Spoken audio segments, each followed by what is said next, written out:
Hello there, and welcome back to the Average Pundits podcast, your home for all things Premier League. And today we have a very, very controversial topic to go over regarding a team in the Premier League having a ban and fine overturned by UEFA. But before we get into that topic, make sure you do subscribe to our YouTube channel if you're watching on there, or you can follow us on Spotify and Apple Music if you're listening to either of those. Follow us on our social media pages on Instagram at Average Pundits, our Twitter at Pundits Average, and also on our Facebook page, which is just The Average Pundits. If you'd like to come on the show, please do get in contact with us on the Average Pundits at Outlook.com. Now, let's get into the podcast. Firstly, I'd like to welcome my co-host, my brother-in-arms, Joseph Brody. Hi, mate. How you doing? Not bad, not bad. It's been an interesting week of football, hasn't it? Yeah, interesting, frustrating, a lot of different words. The matches that have happened. From my end, extremely frustrating last night, seeing United held to a 2-2 draw. That's something which, if you want to know my full interest on that, you can check out the Average Pundits Twitter and our personal Twitters. There will be plenty of opinions on there. But this episode, we are devoting entirely to Manchester City and this controversial overturning of their ban. I didn't see this one coming at all, Reece. Tut, Manchester City. You've gone away with a slap wrist here. I think that UEFA have... I mean, there's a lot of controversial things that people are saying about it, but to give just the overview, basically Manchester City got into a bit of hot water earlier on this year with UEFA in threats to actually ban them for 2 years out of the Champions League over complications due to money that didn't actually come from ticket sales and stuff like that. It came directly from their sponsors, but it was disguised as that. But it was actually coming from their owners, as the owners own Etihad, who obviously are sponsoring Manchester City. So UEFA went to a ruling and it got overturned. But Manchester City still have to pay a fee of a fine of £9 million, which is still strange, seeing as... Surely, if they were not guilty, they wouldn't have to pay the fine. Well, essentially, what I think's happened is they've been found guilty to an extent, and then a team of lawyers have somehow found a loophole in the system. So I think they've managed to get out of it and clear their name. Maybe it wasn't to the extent which most people thought it was, because the whole idea of financial fair play, they want to make sure that the money that clubs spend on transfers and stuff like that is actually coming from the earnings of the club, because billionaire owners could, flood absolutely untold amounts of money into a club, and then they could have, like James Bond villain-esque status where they're completely untouchable in their, massive palace.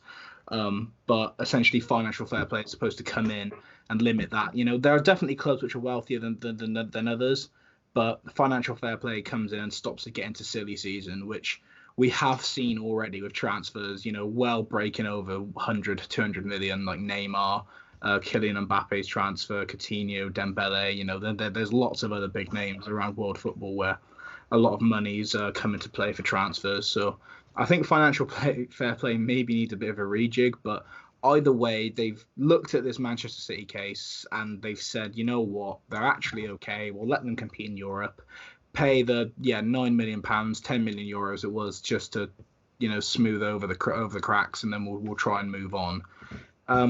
It's left a lot of people extremely unhappy, especially the English clubs competing for those European spots, because with Manchester City banned out of Europe in the second position, it meant that 3, 4, and 5 would be the Champions League spots in the Premier League, with Liverpool already securing the first place, and then a couple of Europa League spaces going further down, which could have been interesting to see, could have given a few different clubs a chance, but Manchester City dodge a bullet and they're back in action, Reece. Yeah, absolutely. And as you say, the managers around the Premier League have not exactly taken to. Well, I mean, some have taken to it lightly, but one in particular has come out, and not really admired the decision of UEFA, and that's Tottenham boss Jose Mourinho, who says, and I quote, "If you're not guilty, you shouldn't have a fine. I don't know if Manchester City are guilty or not, but either way, it is a disgraceful decision." And it just touches on what I said at the beginning of the podcast, whether if you do have a fine, then you are guilty to an extent. And I mean, surely that the ban. I mean, to a guy that Sheikh Mansour is, he earns that 8 million in a day.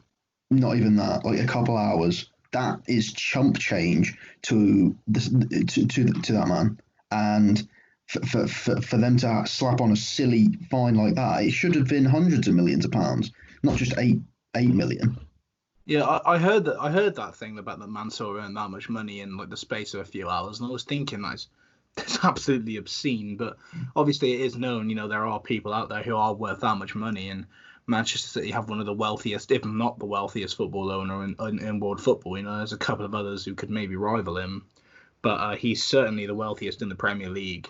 So, I mean, all smiles for Manchester City fans. I mean, their club gets to compete in Europe. They're still in the Champions League this season. And it's the one trophy at the moment which Pep is chasing above all else. He really wants European success with Manchester City. It's something as a club they've never had, and they've been building on it for quite a long time. With Liverpool winning the Champions League, it's brought European football back to England and shown that English teams, they have a bit of fight in them. So I think Liverpool have definitely driven a new wave into the Champions League. I mean, 2 finals Liverpool had. I mean, that's further than Manchester City have had in their entire span at top of the world football, and that's just been in the past couple of years. So I feel like now that they've got this opportunity, Pep's gonna be like, okay, right, no messing around now. We've really dodged a bullet here. In terms of, he's obviously not the one who's been messing around with the money, but that's something that the board need to sort out. But I think now Pep feels, we've really kind of dodged a bullet here. So I think next season I wouldn't be surprised if the Champions League is Manchester City's leading trophy, and they're going to throw everything they have at it. But at the moment, as a top 6 club fan, as a United fan, I'm sure you as a Liverpool fan as well, it leaves a bit of a bitter taste in your mouth to see a club seemingly be so guilty and somehow get away with it. Yeah, and I mean it does bring into consideration that an interesting point that Liverpool boss Jurgen Klopp has said on it, and it does give an advantage to Manchester City to go for the Premier League next season if they weren't actually in the Champions League, because that gives them 12 games potentially less than any other team fighting for that title. So it would give a disadvantage to Liverpool, potentially Manchester United, Chelsea, and I was going to say Arsenal, but who are we kidding? But it would be such an advantage to Man City that they would run away with the league. And like you say, Pep Guardiola does seek Champions League glory. So for Manchester City fans, it means that they don't have these big players that are going to leave. Kevin De Bruyne, going away and seeking Champions League glory. Sergio Aguero, Raheem Sterling, because there was talks of Raheem Sterling going to Real Madrid. That looks less likely now. Pep Guardiola, it was said that they were going to have a mutual decision to leave the club, or Pep was just going to leave if he wasn't able to play Champions League football, which is fine because of Pep's stature in a manager. But I think that this is as you say, they have got off so lucky, and they've basically got off with a smack bottom here. It's absurd. It's a golden ticket. It's the complete golden ticket. It's financial bannings and transfer bans and the bans from competing in Europe and everything. I mean, if you go rewind like 20 years, 10 years, 20 years, this was unknown in football. It's the new kind of realm that we exist in now. Obviously, with inflation over the last few years, transfer fees have gone from ridiculous to astronomical to absolutely unthinkable. The amount of money we've seen for fees in recent years, I do not think it will be long until we see Neymar's fee beaten. I think it will be only one man to do it, but I feel like Kylian Mbappe one day. I feel like Real Madrid are going to come knocking, and I feel like that's going to be the fee to beat it. You're looking at like 250 plus for him. You genuinely are, and I don't think that's far away. So clubs that do get affected by this, they can bounce back. I mean, we've seen clubs have bans in various different proportions and then come back after the ban and do absolutely brilliantly. I mean, in terms of the Premier League, I mean, Chelsea had the transfer ban for an entire season, and during that transition period, Sarri goes and Lampard comes in.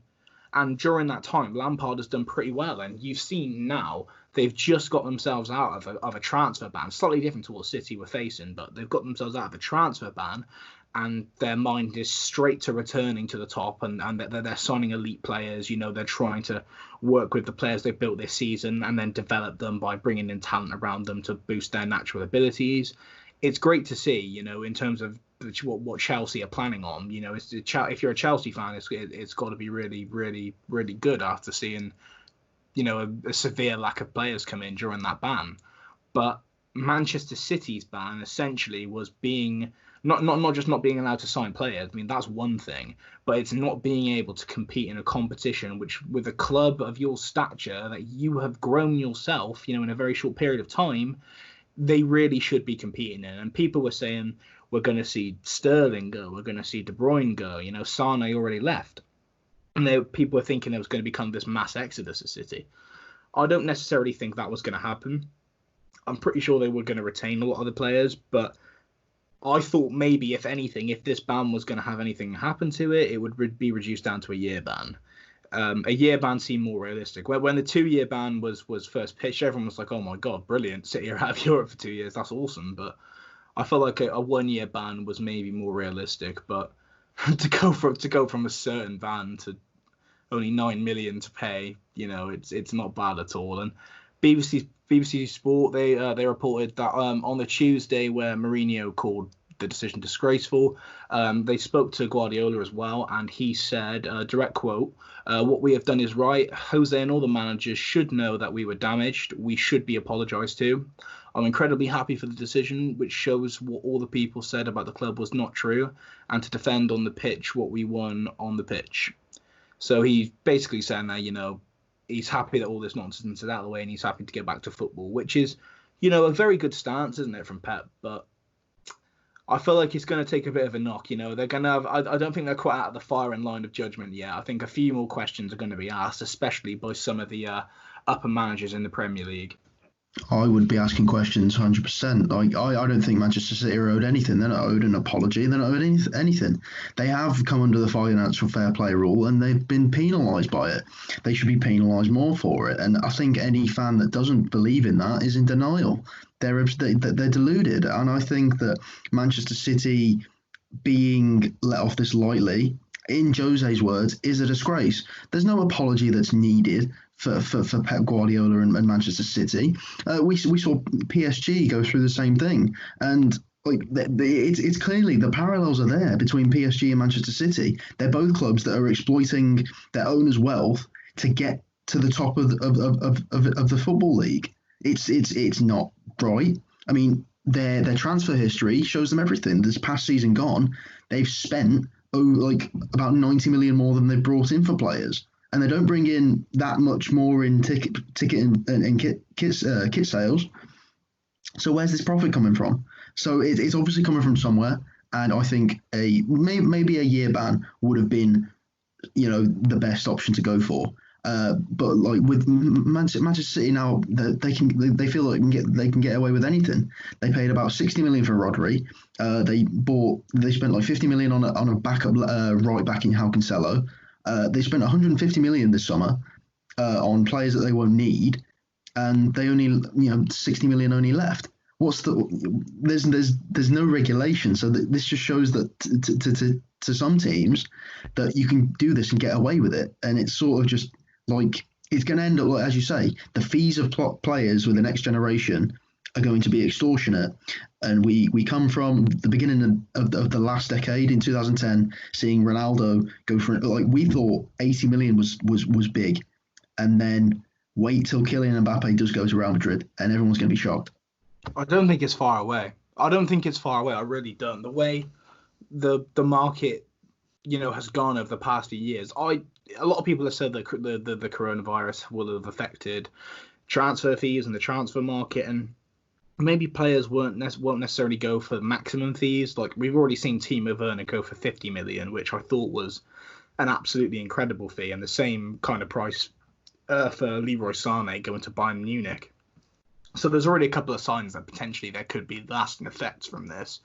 But in my opinion, the big clubs, I don't think too much will change. I still think they'll have the money to spend. And, I heard an interesting point. A friend of mine made the other day. He said that, oh, well, why don't every club just start spending whatever the hell they want now, because what's the worst thing that can happen? Let's spend 300 million in a window. We'll get a slap on the wrist and they'll say, oh, yeah, you're banned from the Champions League for a couple of years. And we'll just do what City did. We'll hire a few lawyers. It'll get reduced down to nothing. We'll just pay 9 million extra. Why not? We have the money. And bang, we're back competing in the Champions League with an absolutely brilliant squad. And I listened to that point. I mean, I understood the sentiment from it because it's like, yeah, I mean, if City can get away with it, why can't anyone? And it's these scenarios that you hear about that you really have to hope that there's nothing else going on at play. You have to hope that UEFA really did make a mistake and maybe they looked at it wrong, as opposed to the more sinister option, which would be, get your tinfoil hats on and conspiracy theory books out that City are, bribing all the officials and they're bribing the board and they're bribing the UEFA officials and stuff like that, which, is definitely a lot more conspiracy theorist orientated. But when things like this happen, it's really hard not to go to that point, I think. Yeah, definitely. And I think that the case for Man City was too open. I think everyone was expecting City to be basically dead under the water at this point. And I think that with this shocking turn of events, that a lot of fans are questioning the integrity of the UEFA banning system. And I did see a point on Twitter the other day that I think would be very good for the Premier League. And it's something that the NBA do, and it's a salary cap on all teams so that they can only have a certain amount, so they're not running away with titles. Yes, it's obviously going to be a bigger amount because of the amount of players that you need. You can have certain good players, but it only allows for, like, instead of a whole team of world-class players that you bought in for 100 million each, rather than that, you've got a team that's worth half of that, which I don't think is a bad idea whatsoever. I think that that's completely fine. Like, with that in play, you have some teams that obviously they don't have the financial backing because of their owners. They don't have a lot of that money, or they don't have the big fan base. They've come up from the Championship. But it does give that extra chance to those teams that are just not quite there yet, like Wolves, like Leicester. Maybe gives a chance to Everton, or if we finally see this Newcastle takeover, we see them make a run for the title. It makes it such an even playing field, and it makes the league just way more entertaining, because at the moment we see a couple teams at the top, and it's not going to slow down, because unless these teams start pulling money from elsewhere, they're not going to be able to compete. It's going to turn into La Liga. It's going to turn into Ligue 1, where PSG just have a monopoly over the entire league. And I think that's where the Premier League is going to start losing fans. And I think that's going to be where people are going to start losing interest. Yeah, certainly. I don't think, like we said earlier in the podcast, I don't think we've heard the last of people's opinions on this decision. I feel like it's going to drift on quite a while now. I think my main grievance, the only thing that really does suck for me, I feel like United, Leicester, and Chelsea, I mean, that little competition that they're in for those Champions League spots in third and fourth is that's going to be a very interesting one to follow for the rest of the season.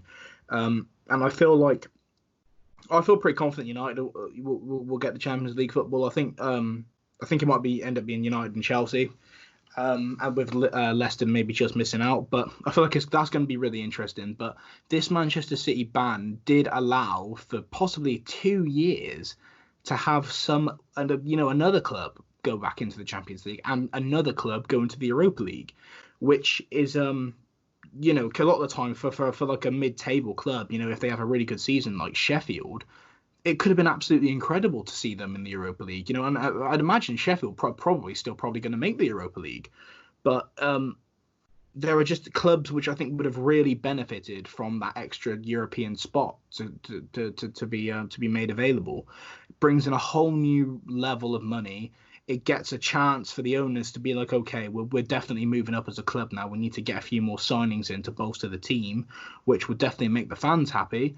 And also, it's a taste of what is the next step, because, it's happened in the past. Clubs have been able to pull a rabbit out of the hat one season and they end up with European football. I think it wasn't too long ago. I think it was like Southampton's second season in the Premier League when they got re-promoted. And I'm pretty sure they got into the Europa League. And, they didn't expect it at all. They had a great season. And, we've seen other instances of teams like that in Europe getting Europa League. It's like Wolves got it really fast as well. And it's just essentially a taste to say, look, you performed really well. Here's a little reward for you, because we have 6 European spots in the Premier League. That is a lot of spots. Not as many European leagues are as lucky to have as many as we are. But we have 6 spots, for our elite clubs to go and compete with the best in the world. The chance to have another club go in there into the Europa League instead of City, going into the Champions League would have been a really beneficial thing. But they've kind of rained on that parade. I think that's definitely from a neutral interest of football and to see what it would have been like to have another club competing in Europe. But who knows, I mean, at the same time, you could argue that the clubs who are in those 6th, 7th, 8th, spots or competing for those Europa League places haven't exactly been on the finest form this season. The clubs like Arsenal, the clubs like Tottenham, whereas clubs like, Wolves and Sheffield and stuff have absolutely shone. It's definitely a controversial one, but it would have been interesting to see another club in the European spot this year. Yeah, I mean, you mentioned Arsenal not being in the best of form, but to be honest, Manchester City have had the same amount of losses as Arsenal this season. Arsenal have just drawn more games, which is a really weird statistic that I found out today, and also one that I was supposed to mention on the last week's podcast when we were talking about Manchester United. Manchester United and Chelsea have lost less games than Manchester City, which is insane. So I think that Manchester City have been quite bad this season. I think this kind of did rock them because there was a lot of uncertainty whether they were going to make the Champions League or not, whether they should push inside the Premier League or whether they should push inside the Champions League this year, so that they can actually have one underneath Pep Guardiola to sort of certify this big generation of Manchester City as being the golden age of Manchester City. So it would have been spectacular to see Sheffield United have Thursday nights, with the massive flags and the fans chanting, because they have a diehard fan base that would really appreciate that. That would the stocks for all those players and the team would go through the roof. The amount of players that would want to come and play under Wilder would be, it would go up, and Sheffield could be a destination where European football could then keep going, unless it would be one of those teams that did have European competition and sort of, didn't thrive that well. I mean, we saw Leicester the year after they won the Premier League. They went into the Champions League. They did well, but they didn't do as well as people might have thought they would. Winning the Premier League and all. But I think it's it could have opened up a better race for the 5th spot as well. Racing for that 5th spot, because the 2nd spot is completely void. So it would have been really good to try and see, the top 8, then try and have a race for the next spots. But again, this ruling, it's all just a bunch of what ifs now. It's Manchester City have got off the hook with it.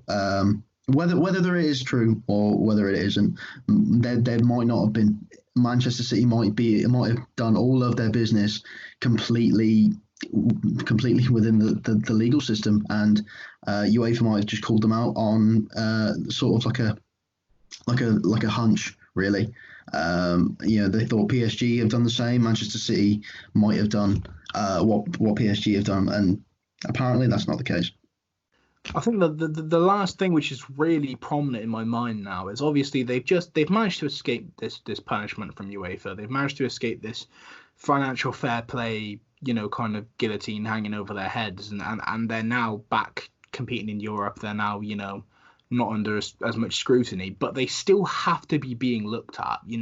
They're going to pay this 9 million, and I feel like that's, the problem's going to be like, okay, yeah, it's all sorted now, but they're still going to be looked at, because it's like we've been saying earlier, is that they had to pay for something, so they were still guilty of something. So the fact that they paid that 9 million and they're coming into a transfer window where I think they need to spend money, Because this season, although they've been, the second in the league, their attacking output has been absolutely brilliant. I think at times in the league, they've lost out on some really easy to get points, which is why they fell so far behind Liverpool due to defensive errors. I feel like the left back position and I feel like centre back does need to be strengthened. And also, they have a couple of aging players as well, which they may want to find reinforcements for. So, this season, especially with them also now competing in the Champions League, that is confirmed, they're going to need to spend money. And maybe not absolutely earth-shattering amounts, maybe just a modest amount just to get a few players in. But they're going to need to spend money. And I'd imagine, knowing Pep Guardiola, he likes to get the best players in. And a club like Manchester City probably do have a shortlist with some very high-profile names on. Are they going to be able to spend the money that they feel like they need to spend in order to compete in the Champions League? Because I feel like UEFA and I feel like the financial fair play are still going to be, very much prominent. I feel like they're going to be looking at Manchester City just to make sure they don't slip up again, because they've managed to dodge this curveball. But if they're spending absolutely shed loads this time, that punishment will come back and the ban will be even more severe.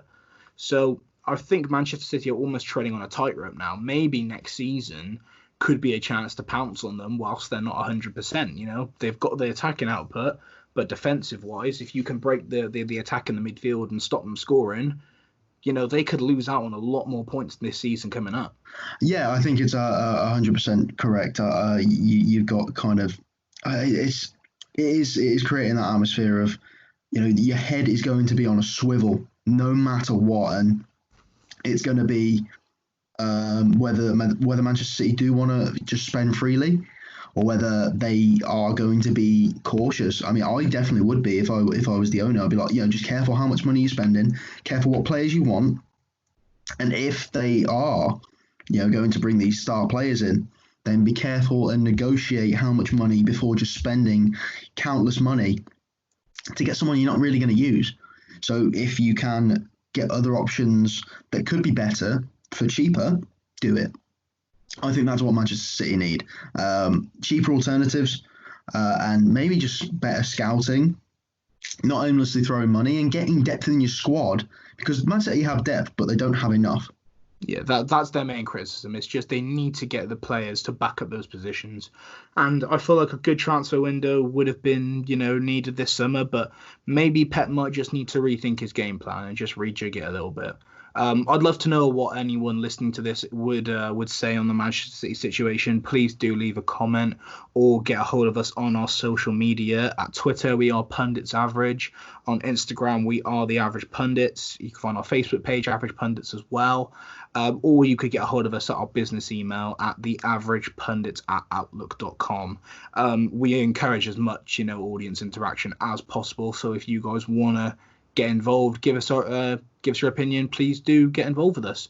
But yeah, thank you very much for listening today, guys. I think it's been a good one today, Reese. Yeah, it's always a pleasure to come on and talk football. There's remember just to keep an eye out every Wednesday at around midday, 12 o'clock for Apple Music and Spotify, and 1 p.m. for the YouTube uploads.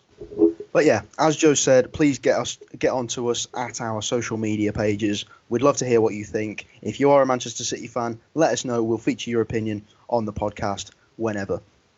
So yeah, if you enjoyed this, please give it a like, subscribe, follow us on all of our streaming platforms and our social medias. Joe, thank you very much for joining us here today.